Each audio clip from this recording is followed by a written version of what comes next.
We are legends.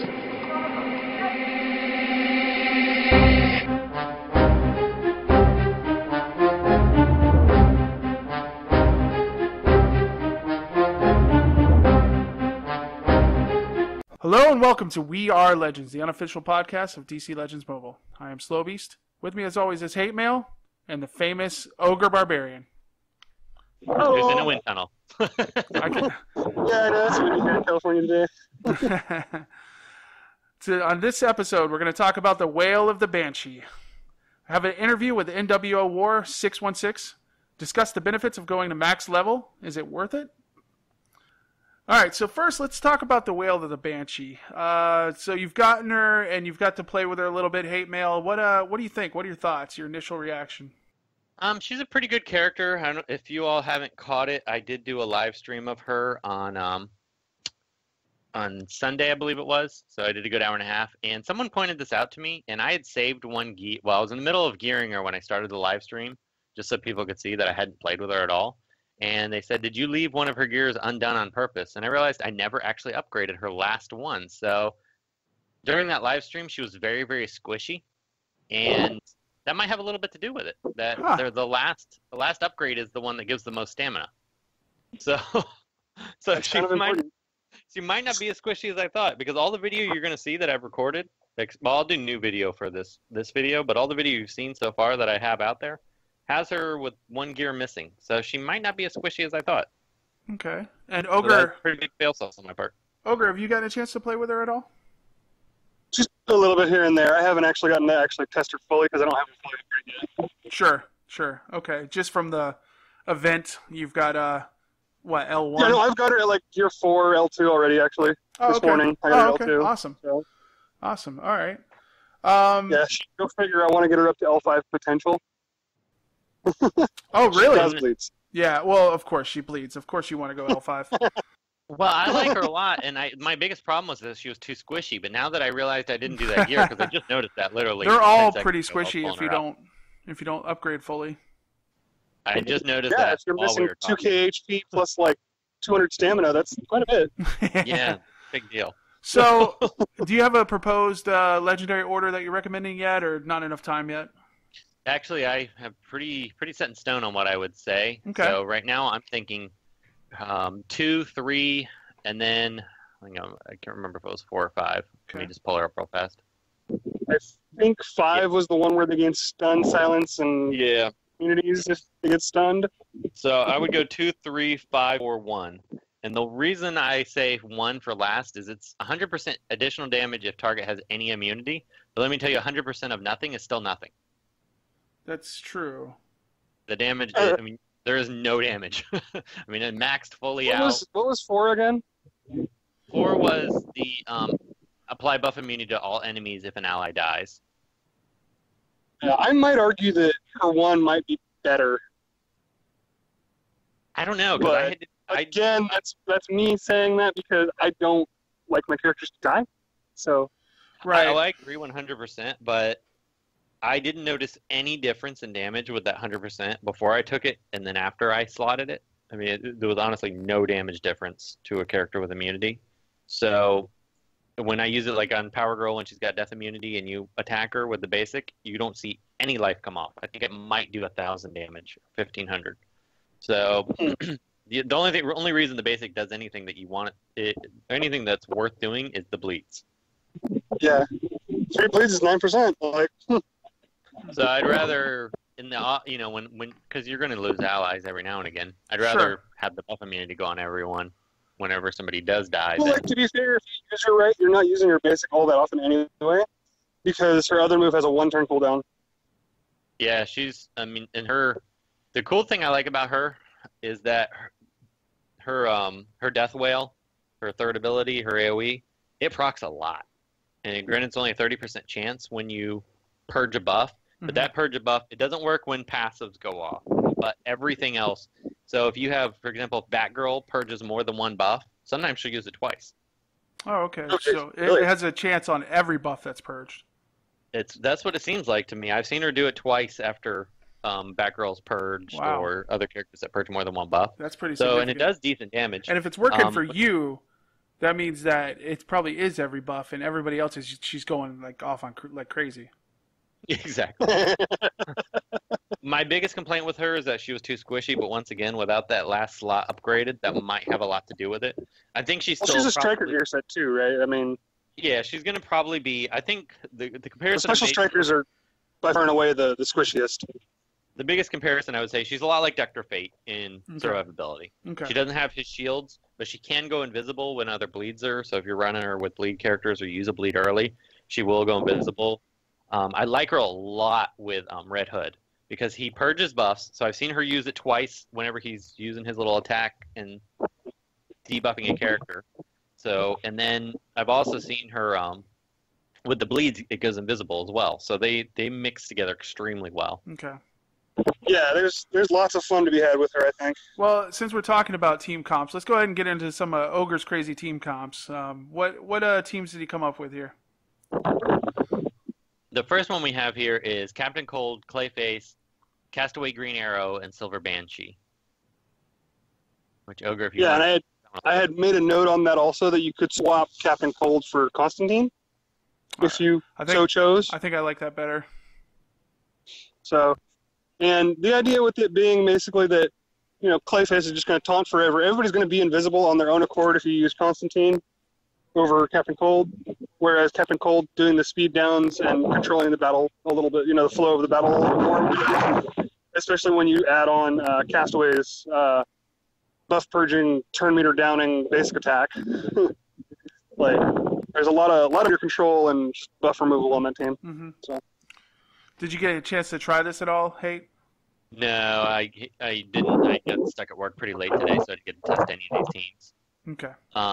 The next one was Wonder Woman, Princess, Batman, World's Greatest Detective. Yeah, World's Greatest Detective, Batman TDK, and Silver Banshee.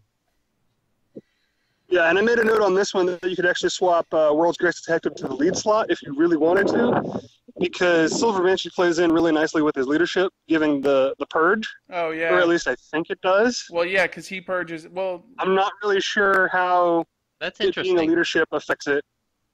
I'm not really sure on that one. You have to test because it would be out. a leadership proccing a passive at that point, and I'm not really sure how that works. Yeah, I mean, but in theory, it sounds really cool. It does, yeah. But it's only 13% chance, which is the only thing I don't like about it. I wish that right, percent but chance if was so much every move has a 13% chance. Yeah, it's true. I'm gonna have to test that one out. It's gonna get you a couple times. I have it's gonna get you a couple times, so I'll have to test that. But the idea was that, you know, Wonder Woman's gonna apply the immunities for you. She's gonna purge buffs constantly, so you're gonna have plenty of opportunity to proc the Banshee Whale. You know, and I completely forgot Batman TDK purges buffs. He purges buffs too. Yep. He purges quite a few. That's and it makes a pretty good addition. So you got like the anti-purge team working off of that aspect of her kit. Seems pretty good. You'll have to try that out and let us know if it works with the lead. It seems like the best part of her kit to build around. So yeah. All right, what else you got? Then we have Superman, Superboy, Catwoman, and Silver Banshee. All right, so this one is the combination stun purge team. Mm-hmm. You got lots of purges with Catwoman and Superman, and then you got stuns all over the place with Catwoman and Superboy to help out Banshee. So that's the idea there. Okay. And then Superman as the lead will help protect your team rather nicely. So. Sure, yeah, absolutely. And then lastly, we have Red Hood, Vixen, Lobo, and Silver Banshee. This team's the one that intrigued me the most of the bunch. This is an interesting team. I think that team could actually work really well because you got bleeds across the board. You got multiple. You got a stun. You got a taunter. Yep. No, a lot of times people forget that Vixen has a purge. Yeah. And Vixen has a purge. Like, she could also proc Banshee. So, like, depending on how everything goes, that team could be really silly, I think. I actually think that's the makings of a very strong team. So yeah, like that's probably the one that I'm gonna end up running a little bit with. So I'm really excited to try Silver Banshee now that she's gonna be a little tougher. Yeah, you're gonna have to play with her a little more. Maybe do another live stream and see if she's a little bit sturdier now that you've actually upgraded her. Yeah, the problem with the live streams, they take a lot of time, and I have to be plugged in, hard lined in, because I get too much lag otherwise. Oh, my life is so hard. Well, that room isn't very easy to set up in. And all that. Well, I mean, something I do want to point out about Banshee's survivability, Mhm. if you're running other bleeders, she's going to be invisible. Yeah. That's really helpful. Like if you're running her with a Siren or, Lobo or Cheetah even, just anybody that can spread those bleeds around, she's going to just be invisible almost the entire match, Sure. is my guess. Like 40% whenever a bleed procs, she's going to be invisible. I'm actually I surprised. just realized I never finished running her things today. Oh. Uh-oh. You got a few minutes. I'll be doing that. Yeah, I'll be doing that on the side. I'm really surprised you didn't build any Kimo teams with her. I kind of wanted to, and in order to do that, I would have had to make some adjustments on some of my submissions, because I don't like repeating characters in my submissions. Yeah, I mean, you could pretty much plug Kimo in a couple of these teams. Like even that Red Hood. Well, You could do if Red you're Hood, gonna- Kimo, If you're going to do it, Lobo, and Siren. That would be. I was going to suggest Constantine, Camo, Lobo, and Silver Banshee. That'd be good too. Okay, yeah. Problem is, there's no purgers. And I do Because- think having at least one purger really maximizes Yeah. her, because It does. But, like, for me, I was just going to be more on her, using her as the purger. And you'd also throw Killer Croc in as a purger. yeah, So, Killer Croc would be actually really good with her. I don't think the problem is that a lot of times his purge happens on an enemy his turn. passive? Yeah, on his passive, and I don't think Yeah. it'll work. Hmm. So yeah, I've had but some at the people same tell me time, that certain passives do work with her, so I'm not sure. Well, it's because they're activating a move, I think. I think that's different when you're activating an actual ability, an actual move. Like Killer Crocs might actually work. Okay. Yeah, Does that make sense? Yeah. yeah, I'll test yeah, it. Kind of like I think Wonder Woman, Princess of Themyscira's leadership would actually work too. Wow. I actually broke down and took him Legendary 5 not too long ago, so. Oh, wow. So I think both these characters would be worth. Yeah, you're possibly gonna have to looking at. test that out and let us know what does and doesn't proc it. But the problem is with your RNG, we may not get a true test. But I just have to play a lot. Yeah, of you're matches. just gonna have to play more than a normal person. Hers isn't like Bane for me, so for some reason she actually procs at what I would expect a 30% proc rate to actually Oh, proc okay. at. So Well, maybe you're getting the little far so good.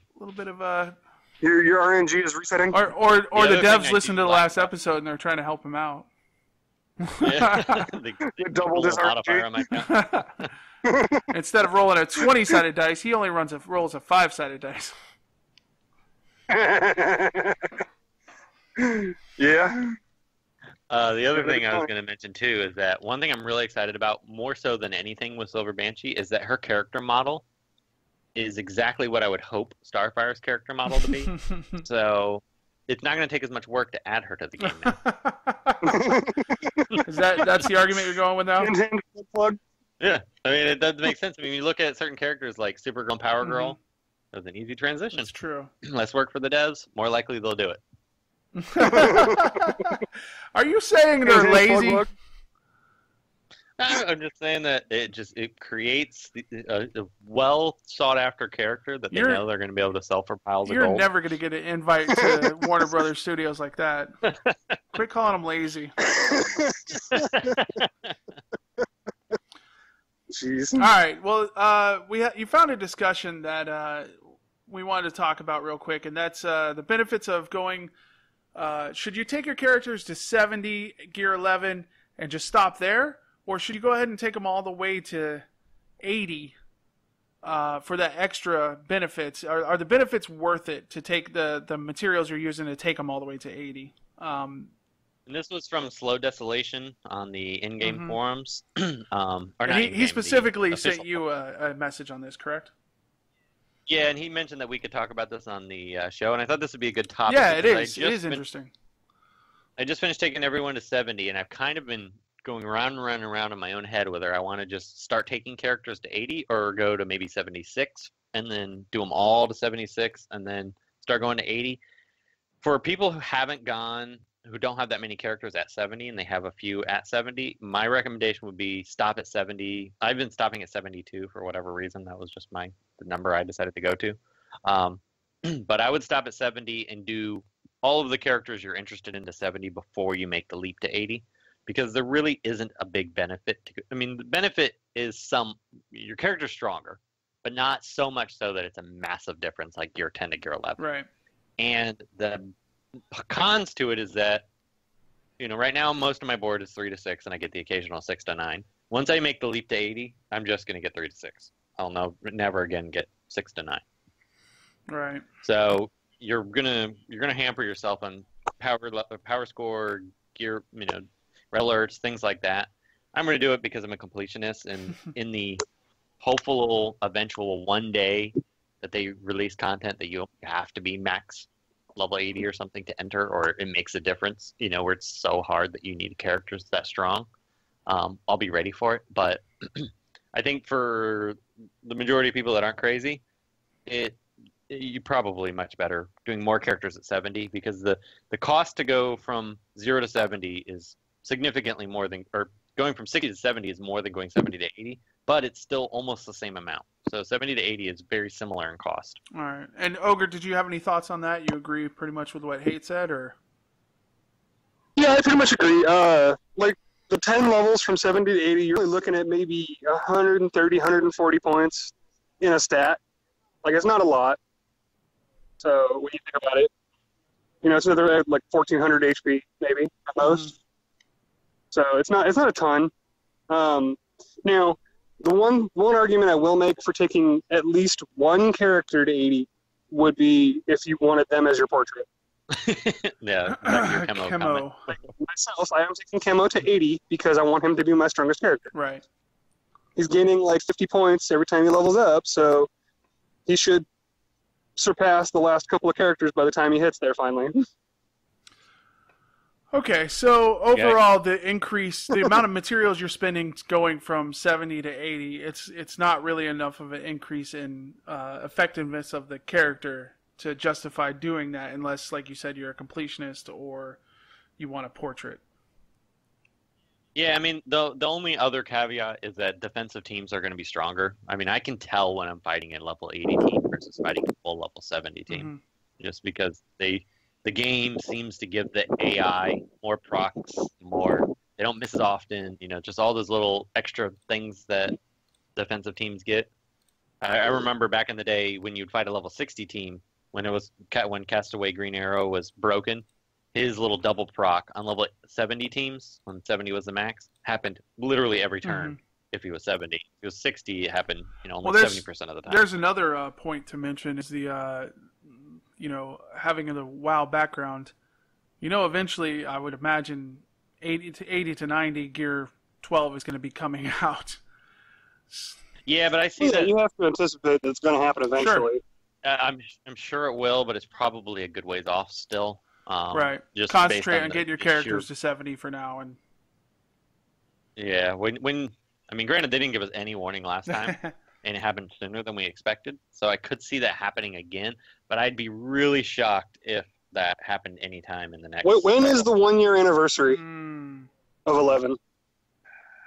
Gear 11 was last year, wasn't it? Right around Deathstroke Lobo, so I want to say September. Oh boy. Yeah, that's kind of what I'm thinking. It's going to be around that same time. I'd still be shocked because so few people. I mean, there's people just now thinking about making the leap to Gear 11. Yeah, I mean that's obviously a topic that we were. Give them more reason to do it. Yeah. Yeah, I don't know. I don't know. I could see that going I could see that backfiring actually, just because I think a lot of people might be like overwhelmed. There's so much resources. The only way they could do that would be as if Chapter 9 comes out and you gain so much stuff that it's trivial going to level. Yeah, and I'm hoping that's the which case. is straight from the playbook of WoW. So true, that is straight from the playbook of WoW, and then people like me, I cry a little bit, but I'll already have a big head start. So I won't cry. And that's really all it really comes down to. I won't lose any sleep over your crying. Your tears will make a nice soothing shower. Absolutely. You really get me, Ogre. I appreciate it. All right. Was there anything else you guys wanted to talk about? But the other thing I wanted to ask the community to do me a favor, we were trying to figure out because it seems like PvP is a little light this week.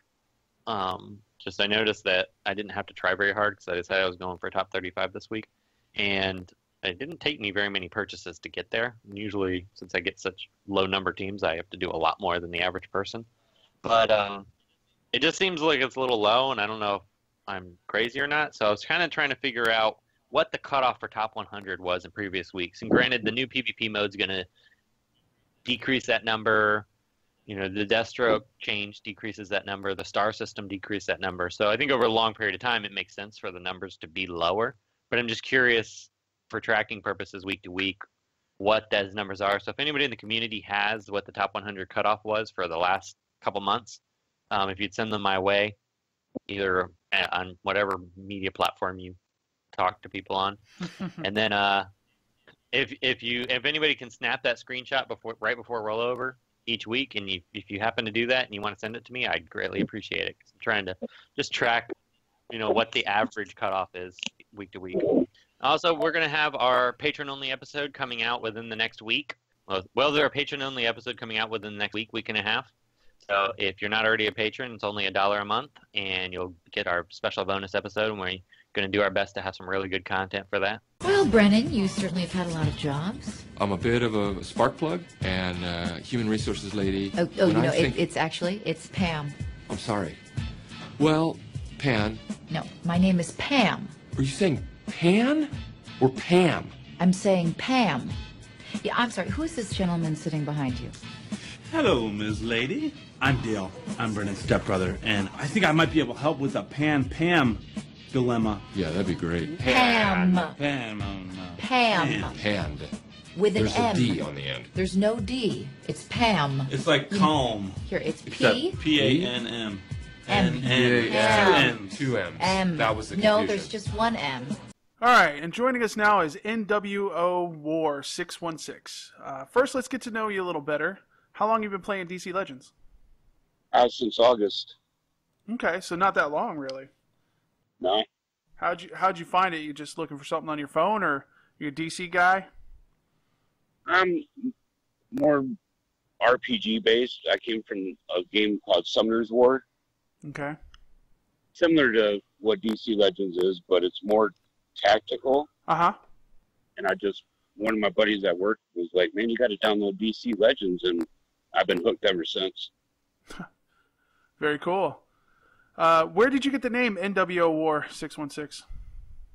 NWO is an alliance that I used to be part of, and War, just because I love war games in general, and then 616 is my area code.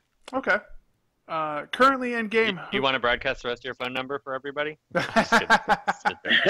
No. Currently in game, who would you say is your favorite character? Right now, I would have to say Jessica Cruz and Demon. Nice. I gotta agree with you on the Jessica Cruz. They paired perfect with each other. Yeah. I love Jessica Cruz. As everybody who listens to this podcast is aware that I've been hyping her up for a long time. I got a video actually going to be posting later on tonight with Jessica Cruz, Demon, Mirror Master, and the new Batman. Oh, interesting. And I was able to clear like 5 different boards with it. Yeah, that's not a bad little combo there. How about the new characters this month? Have you gotten to try any of them? What do you think of them? I got the one that's in the dungeon right now, the L1. Banshee? She's a hit and miss. I like her bleed. Yeah. I use her a lot against like baby Lobos. Oh, okay. So then they're not resurrecting. Sure. Yeah. What are you hoping to see in the future content? There's actually a few things. I'd love to see RTR, which would be real-time arena. Okay. Say, for example, puts me against, hey, I picked the demon. He wouldn't be able to pick demon. He'd have to pick another hero. And you pick 5 characters, and each one of you people ban out one character. How would you determine who picks first? How the computer would. So just random entering the arena, like Would it have to do with your highest power level, or how would you sort that out so you're not just getting obliterated? Yeah, it would basically go by your gear and then your highest player level for your unit. Have you seen that in other games, or are you just coming up with that? Because I actually, that sounds very interesting. I like the idea of if I pick a character, that character's locked to you. That'd be pretty interesting. Well, they got something similar to that in Summoner's War, and then they also have what it's called a world boss, where everybody in the whole game, you go 3 rounds of 20 characters, and then you get like diamonds or shards or whatever after the world boss is defeated. That would be awesome. I would love to see something like that in DC Legends. Yeah, I really like that. There's a lot of strategy being involved there. And just any time that you play against Ogre, you would have to pick Chemo first. Yeah, there's ways around Chemo. Oh, I know. Just to handicap Ogre, though. I would not let him have him just because it'd be funny. I actually fought him earlier today in Arena. Did you? You found him? Oh, Yeah. did you? My demon I haven't soloed it. seen him in forever. Were you victorious? Yeah, demon soloed his team. Oh, nasty. The gauntlet was just thrown down. Yeah, we're going to have to let him know. Tell him, feel free to hit me back. We will. I would love to see like Alliance Wars. Yeah. Instead of Alliance stuff we have going right now, do Alliance Wars where like the top 10 get diamonds or whatever. Yeah, we actually we've talked about that in the past. We'd like to see that as well. Something with the alliances against each other. We think that would be pretty cool. And I think they also like true participation would be awesome. Oh, for sure. And then I think they also should put like a cooldown time so people can't jump from alliance to alliance within that same day. Yeah, I think that wouldn't be a bad addition. How about a new mechanic or character that you really want to see? Oh man, I'm good on all the characters we got right now. The one I would love them to rebuild is the original Aquaman. Because if he's good, but he could use just a teeny little tweak. Yeah. I agree with that. Anything else in particular you'd like to talk about, or anything you want to plug on here? I know you have a YouTube channel. Yeah, you want to plug your YouTube channel? Basically, my YouTube is more geared for like newer to mid-level players that aren't Gear 11, where they get frustrated. Like you can see in a few of my videos where I got really frustrated. And I was like, how the heck am I losing against like a level 50? And then I look at his characters and I'm like, how? When all of his gears are like only 2. And here I'm running like Gear 8, Gear 9s, and I'm like, there's no way. Wow. But that's the only way you're going to learn is by losing. Yeah, definitely. And that's what basically my channel is about, is all the newer players, go ahead and watch it. Yeah, I come up with different comp ideas for them. Yeah, if you run in there with a composition that just doesn't synergize well, you could absolutely get your butt kicked. Oh, for sure. Do you have a custom vanity URL yet, or otherwise I'll just put it in the show notes? No, not yet. I don't. Okay. All right. Was there anything else you wanted to add on there? I'll keep up the good work. I'm a huge fan of both of you guys. Awesome. Appreciate it. Well, thank you. We appreciate it. Glad we got to have you on here and have this discussion. Most definitely. Do you like the show? Consider becoming a patron and get a special show each month, our special Q&A episode. It's only $1 to have access to this. Check it out at patreon.com, We RRR Legends. Thanks for listening. You're not going to say anything? We are legends.